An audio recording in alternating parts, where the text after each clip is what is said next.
Oh, malungkot ka na naman. Malungkot talaga ako, bro.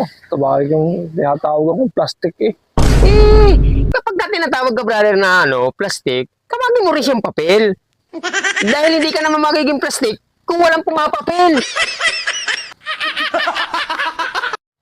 Kasi bakit ka naman, brother? Walang yung mga tao mo yan. Walang ginawa, puro lang mali. Ayun naman kasi sa yung, brother, kailangan gusto mo maging tama ka. Paminsan-minsan, mag-redoors ka para may tama ka, brother. Brother! Oh, bro. Ano ang English ng kahoy? Wood. Sabi ni Mom, tree. Ay pag tatlong puno, 3. Oh, gulo mo sa brother. Brother! Ano? Tara na, mag-almusal. Ha? Mag-almusal. Sino magbabatasal? Almusal sa'yo. Mag-almusal! Sino sasakalin? Like, sakal. Bahala sa buhay mo.